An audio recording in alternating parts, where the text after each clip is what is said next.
If you're a high-level CEO watching this, I want you to know that it's time for you to be the face of your company. It's time for you to be the face of your company. It's time for you to stand up for what you believe in. Because what you do is you filter out all the people who don't belong in your tribe. You filter out everyone who can't afford your service or your product. That's why it's so important to build a brand. When you know and Google me and you see what I do, you're gonna know straight away, do you have the capacity to even work with me? If you don't, you can just enjoy the free content, you can enjoy the value. This is all about how you can build a brand that stands the test of times. I want to be here for the next 10 to 15 to 20 to 30, 40 years. That's the only way to go. So I want the best for you. I want you to learn. I want you to grow. I want you to network. I want you to communicate with people because it's the only way. Storytelling is powerful and it's going to take you so far. So I hope you enjoyed this video. Make sure to like, share, and subscribe. And we have a lot more content on the way. Peace. Yes. Mark, just very quickly, I've been consuming some of your podcasts. Pretty cool. Thank you. For someone with such experience that you've got, you actually inspired me to start my own podcast. Oh, cool. I'm a mortgage broker. I've been a mortgage broker for 11 years, but seeing you doing that, I'm like, if Mark Bouris is doing that, maybe I should. It's a hard business, but it's interesting. You get to meet people and have conversations with people, which is pretty cool. Which is really good, but at the same time, you're educating people in terms of, because being a broker, getting stuck in my work, what I do, you get stuck in just that, constantly talking about LVR, talking about, interest rate and so on and so forth, but there's obviously so much more that you can tap into in the industry where you can talk about with your clients as well. So I use that as inspiration, going, all right, there's just so much more, and I guess that's why we are at this event today. Well, just talk to your client about, just know your client, know about their life, so, get involved with them, and then let them watch your podcast. Beautiful. And Mark, I must tell you, you look pretty sharp, mate. Thank you. See you around, Mark. Hey, Mike, just any advice for any entrepreneurs out there? My advice for any entrepreneurs out there, it's a good question. Don't think of yourself as an entrepreneur, that's the first thing. And don't feel bad about shit happening, because shit happens to entrepreneurs or in business for yourself. And whatever you don't give up, and don't let anybody talk you into giving up. Just keep going. Beautiful. And if you don't mind, just a quick picture. Look, there's only so many conversations I can have one-on-one. Like you break up an 8-hour day, a 20-minute phone call. There's only so many calls I can make in a day. And I'm having the same conversation day in, day out. Versus the podcast, I can answer all those questions. The other challenge is when I'm talking to a client, I'm coming at them with so much information, they can't remember any of it. So if I can give them something for them to digest in their own time, they come back better educated, more engaged with my brand and my message, and it also filters out people that don't want to work with me as well. So it very much just kind of raises that level of engagement for me, that they buy into my message, and it's like they've built that trust over time as well. So how do you structure your podcast conversations? Is it more that type of advice, conversation type of thing? It's a bit of both. There's things that I can't give advice on, like tax or accounting or financial planning. I'll bring in someone that can give that. I'll also give my own thoughts and ideas as well, so it's a bit of a conversation, but really much that thought leadership is kind of sprinkled on top. So what's your vision? Where do you see yourself in 10 years, 15 years in this game? I got no tickets on myself, mate, where I'll be in 5-10 years. I love this industry. I really want to give back. I've got a bit of a sweet spot when it comes to marketing. That's probably one of my strengths. It's probably something that brokers don't have a lot of. So for me, I feel like if I can give that to the industry and say, here's how brokers can market, become an attraction broker, work at the right niche that they want to work with, I feel like that's my gift to the industry.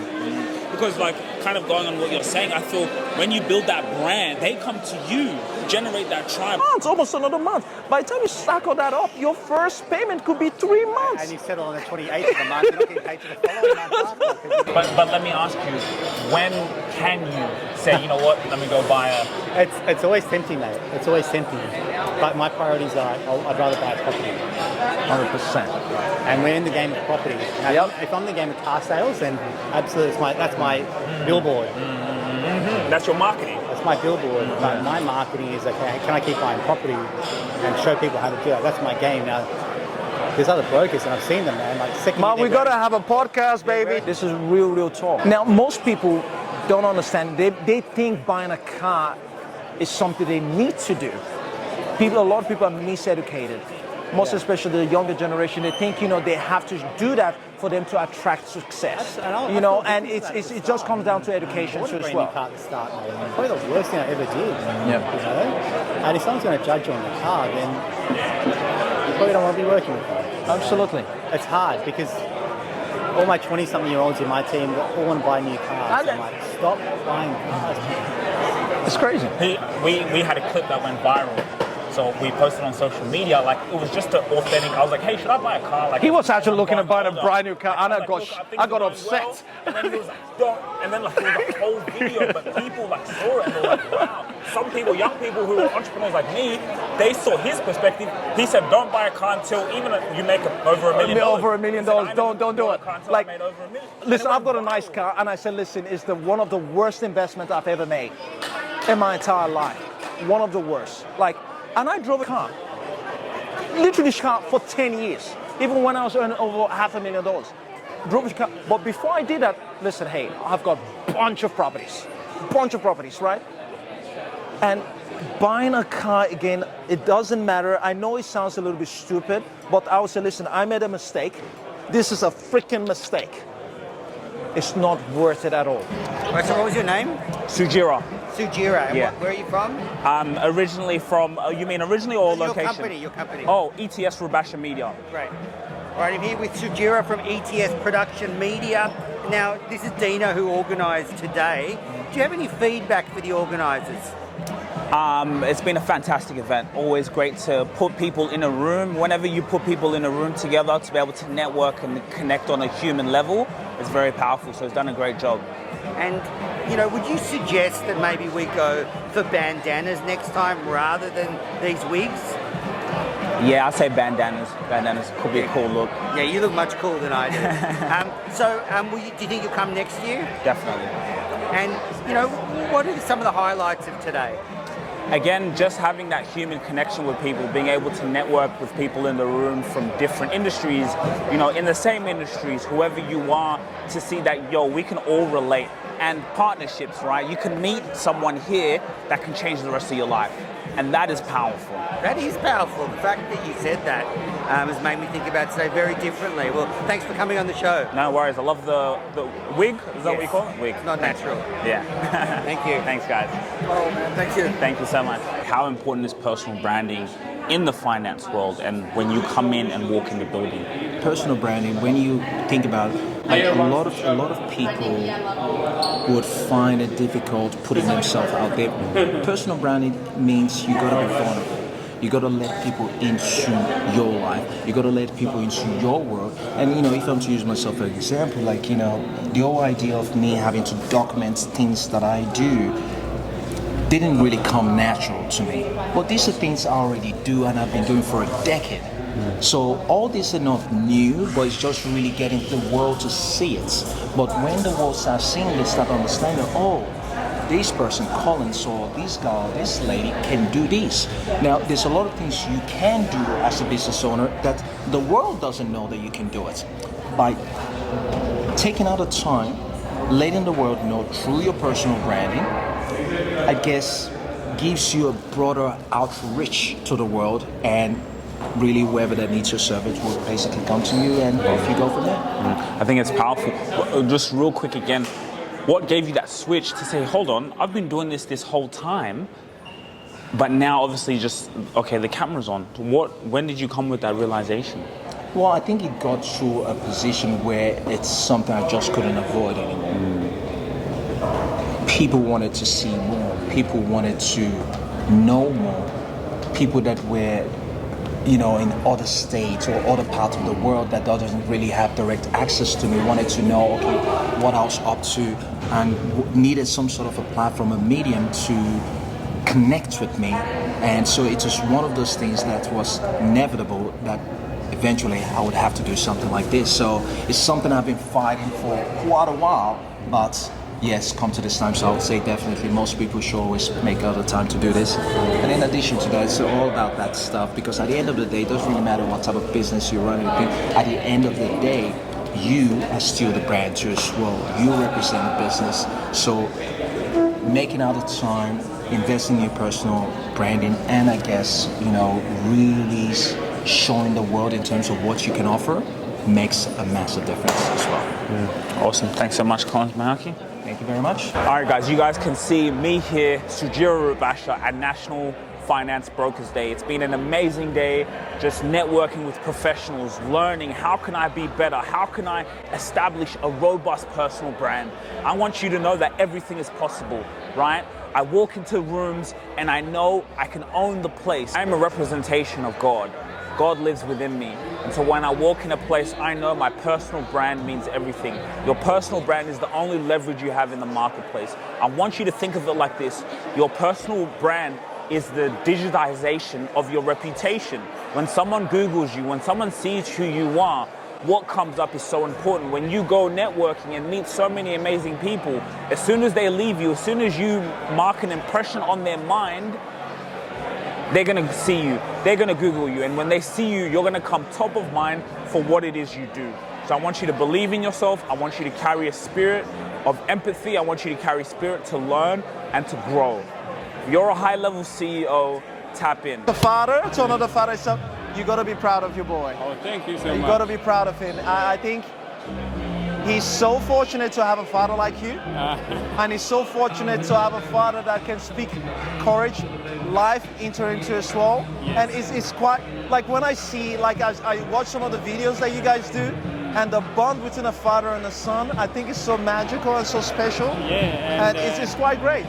Yeah, it's come from learning. So when you grow, you learn, and experience. So experience, you can't buy it. Absolutely. So it just helps a little bit. Absolutely. Yeah. And you know what? You look sharp. Eh? You look sharp. I love this. I love it. I love it. I can see he got his sense of taste Yes. from his dad. Yeah. Like before Sugira and things like that. This is stuff I do. But Sugira's like, just put online, document it. I'm like, geez, I don't want to do it. But, he's got a point. Yeah, even me, I realized it's got a point. Before when we start, we say, oh, social media is not good, it's showing off. No, so I learned is marketing. Yes. So all Western countries, they learn, they have marketing in their hands. Nothing else they do, but they market it well. Absolutely, So absolutely. That's the only secret we get from them. The only thing I say to Sugira is, in my industry, being finance is a very sensitive topic, right? Yes. And it's one of those industries where people watch you a lot, people will watch, but they won't take action for even up to a year. And I said to Sugira, as long as we can kind of be consistent at what we're doing, if we're posting once a day, we're doing that consistently over the next 6 to 12 months, that's when we'll start seeing the ROI on it. Yeah, you have to be patient. It's a long-term game, long-term play. And he's like, Collins, you don't understand. Like, I'm consistent. I'm like, buddy, when you've been in the industry like me for like 11 years, then maybe we'll talk about that. How long have you been doing it? It's like, 1, 2 years. I'm like, well, let's see how you go for the next, half a decade. And also it's good to have met you, and also it's good for African community. Absolutely. So yeah, that change is good. Absolutely. See, because it motivates you. It motivates him to see like people who have been there, and they say, wow, I can go there, I can be things there. See, and the way we meet, always God has some things there to see you.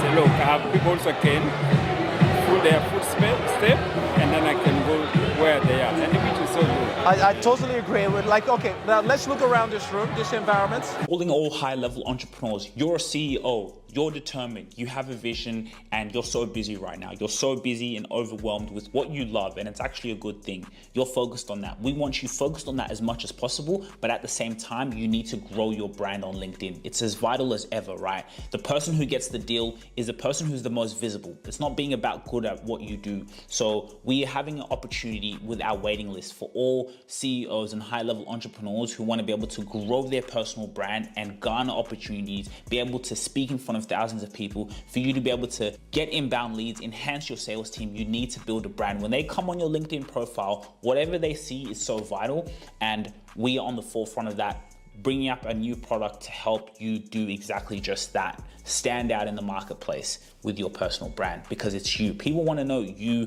the CEO. They want to know in behind you, and they want to be inspired by you. So when you supply that, you become the expert and you stand out. Join the waiting list so you can get access, inclusive insights in our WhatsApp community. See you soon. If you really enjoyed this video, make sure to click here, and I'm sure you're gonna love that one.